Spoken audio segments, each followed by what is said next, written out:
السلام علیکم ورحمۃ اللہ وبرکاتہ۔ بسم اللہ الرحمن الرحیم۔ چوتھا باب، گناہوں کا بیان۔ باطنی گناہ کبیرہ اور اس کے متعلقات کا بیان۔ کفر و شرک اور بدعت کے علاوہ اور بہت سے بڑے گناہ ہیں جن کو کبیرہ گناہ کہتے ہیں۔ کبیرہ گناہ شرع میں یعنی شریعت میں اس گناہ کو کہتے ہیں جس کو شرع شریف میں حرام کہا گیا ہو اور اس پر کوئی عذاب مقرر کیا ہو یا اور طرح سے اس کی مذمت کی ہو، اور یہ وعید و حرمت و مذمت قرآن مجید یا کسی حدیث سے ثابت ہو۔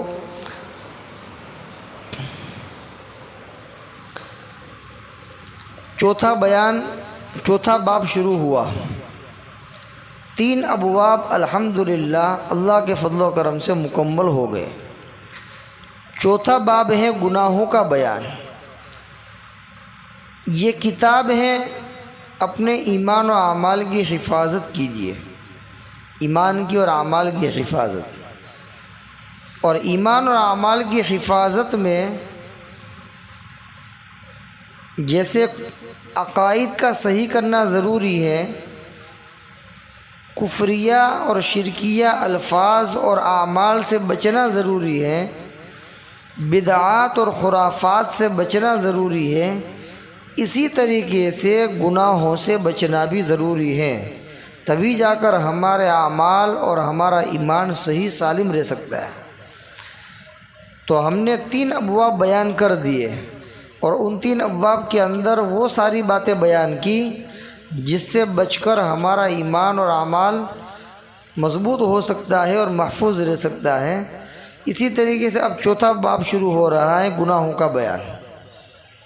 یہ گناہوں کا بیان لکھنے کی وجہ یہ ہے کہ آگے گناہوں کی جو تفصیل آ رہی ہے اور ایک ایک گناہ کو جو گنوایا گیا ہے، جب وہ ہمارے سامنے آ جائیں گے، ہم اس سے بچیں گے، تو انشاءاللہ اللہ تعالی ہمارے ایمان کے اندر بڑھوتری فرمائیں گے، ہمارے اعمال صحیح ہوں گے اور ہم گناہوں سے بچنے والے بنیں گے۔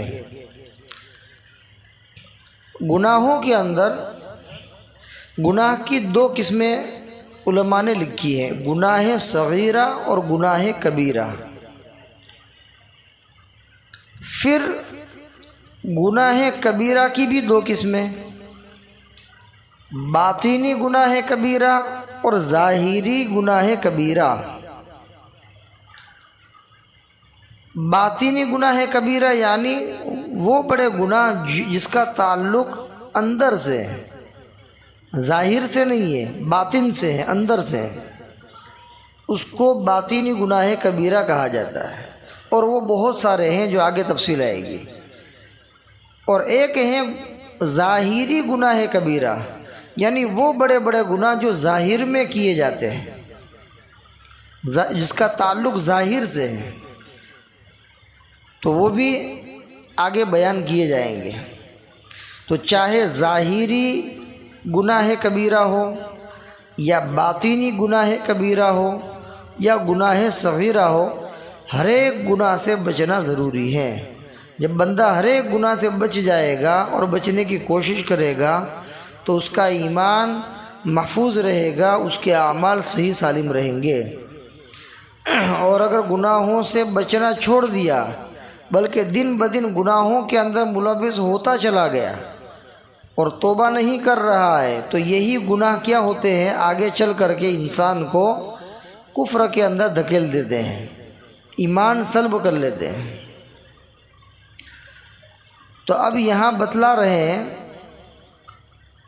کہ شریعت کے اندر گناہ کبیرہ اس گناہ کو کہتے ہیں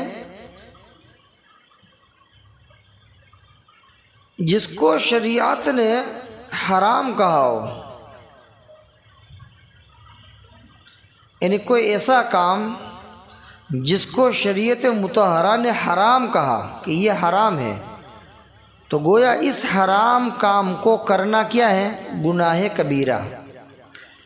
اسی طرح کسی کام کے اوپر عذاب مقرر کیا ہو کہ اگر یہ کرو گے تو یہ عذاب دیا جائے گا، تو وہ کام کرنا کیا ہے؟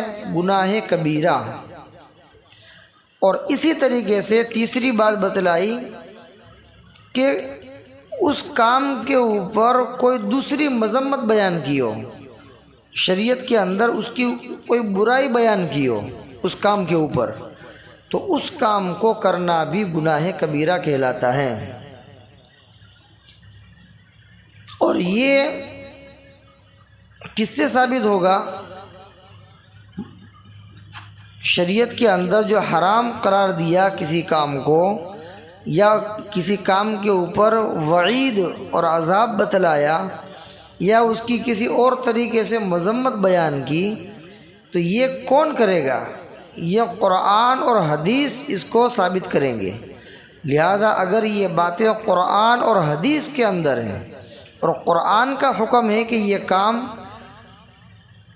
جو ہے حرام ہے، یا حدیث کے اندر ہے کہ اس کے اوپر جو ہے سخت وعید ہے، یا اس کام کے کرنے پر سخت عذاب ہیں، یا اور کوئی مذمت بیان کی ہے، تو یہ کام کیا بن جائیں گے؟ گناہ کبیرہ۔ لہذا قرآن اور حدیث کے اندر کسی ایسے کام کے اوپر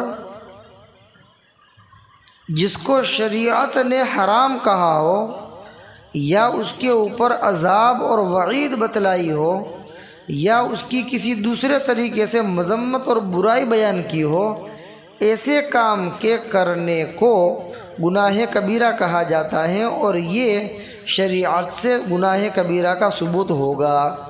میرے اور تمہارے کسی چیز کے کہنے سے اور کرنے سے گناہ کبیرہ نہیں ہو جائے گا۔ گناہ کبیرہ ثابت کہاں سے ہوگا؟ قرآن اور حدیث سے۔ کسی آدمی کے کہنے سے کوئی چیز گناہ صغیرہ یا کبیرہ نہیں بن جائے گی۔ کسی آدمی کے دماغ میں آیا کہ میں اس چیز کے بارے میں حکم لگا دوں اپنی طرف سے کہ یہ گناہ صغیرہ ہے، یہ کبیرہ ہے، تو یہ نہیں چلے گا، بلکہ گناہ کبیرہ اور صغیرہ کا ثبوت کہاں سے ہوگا؟ قرآن اور حدیث سے۔ لہذا قرآن اور حدیث سے جو گناہ ثابت ہیں، یا جس کام کے کرنے کے اوپر سخت وعید وارد ہوئی ہے، یا عذاب بتلایا گیا ہے، یا کوئی اور مذمت بیان کی ہے، تو اس کو گناہ کبیرہ کہا جائے گا۔ اب وہ گناہ کبیرہ کیا ہے آگے بتلا رہے۔ یہاں پر چند باطینی گناہ کبیرہ لکھے جاتے ہیں، ملاحظہ ہو۔ نمبر 1، سب سے بڑا گناہ شرک اکبر اور کفر ہے۔ جتنے بھی گناہ ہیں، تمام گناہ، چاہے چھوٹے گناہ ہو، بڑے گناہ ہو، باطینی گناہ ہو، ظاہری، سب کے اندر سب سے بڑا گناہ اور سب سے بڑا شرک کیا ہے؟ سب سے بڑا گناہ کیا ہے؟ کفر ہے اور شرک اکبر ہے۔ کفر کا دوسرا نام شرک اکبر۔ شرک، اللہ کے ساتھ کسی کو شریک ٹھہرانا، کفر کرنا، اللہ کا انکار کرنا، یہ سب سے بڑا گناہ ہے، اور یہ اتنا خطرناک گناہ ہے کہ اللہ تعالیٰ اس گناہ کو معاف نہیں کریں گے۔ ان اللہ لا یغفر ان یشرک بہ، کہ بے شک اللہ تعالیٰ معاف نہیں کریں گے ان یشرک بہ، یہ کہ اس کے ساتھ کسی کو شریک کیا جائے، یعنی اللہ کے ساتھ کسی کو بھاگیدار بنایا جائے، کسی کو شریک بنایا جائے، اور گویا کہ شرک کیا جائے، اللہ اس شرک کے گناہ کو اور کفر کے گناہ کو معاف نہیں کریں گے۔ یہ اللہ کا اٹل قانون ہے اور قرآن کے اندر بیان کر دیا ہے۔ وَيَغْفِرُ مَا دُونَ ذَلِكَ لِمَن يَشَاءُ، اور معاف فرما دیں گے اس گناہ کے علاوہ جو گناہ ہوں گے، لمن یشاء، جس کے لیے چاہیں گے۔ اللہ تعالیٰ جس کے بارے میں اپنا فضل فرما دے، جس کے اوپر اللہ تعالیٰ اپنا فضل فرما دے، اس کے سارے گناہ معاف فرما دیں گے۔ اور وہ کون سے گناہ؟ شرک اکبر اور کفر کے علاوہ۔ شرک اکبر اور کفر کے علاوہ جتنے بھی گناہ کیے، چاہے چھوٹے ہو بڑے ہو، وہ اللہ تعالیٰ کی مشیت کے اوپر ہے، اللہ تعالیٰ جس کے لیے چاہے اپنے فضل سے معاف فرما دے اور جس کو چاہے پکڑ لے۔ لیکن یہ جو شرک اکبر ہیں اور کفر ہیں یہ کسی حال میں معاف نہیں ہو سکتے۔ اب فائدہ بتلا رہے، فائدہ یہ گناہ ظاہری اور باطنی گناہوں میں تمام گناہوں سے بڑا ہے، اس کو اکبر الکبائر کہا جاتا ہے۔ سابق میں کفر و شرک کا بیان کے تحت اس کی تفصیل بیان ہو چکی ہے۔ میں نے بتلایا نا کہ یہ کفر اور شرک جتنے بھی ظاہری گناہ ہیں، باطنی گناہ ہیں بڑے بڑے، ان سب کے اندر سب سے بڑا گناہ یہ ہے شرک اکبر اور کفر۔ اس کا نام کیا ہے؟ اس کا نام ہے اکبر الکبائر، یعنی تمام کبیرہ گناہوں کے اندر سب سے بڑا گناہ کیا ہے؟ کفر اور شرک۔ اور اس کی تفصیل آپ نے اس سے پہلے کے باب کے اندر سن چکے ہیں، اس کے اندر پوری تفصیل آ گئی تھی نا، کفریہ چیزیں اور کفریہ اعمال، شرکیہ چیزیں شرکیہ اعمال، اس کی پوری تفصیل آ گئی۔ وہاں بتلایا تھا کہ کفر اور شرک والا گناہ کبھی بھی معاف نہیں ہو سکتا ہے، اس کے علاوہ جو گناہ ہے وہ معاف ہو جائیں گے۔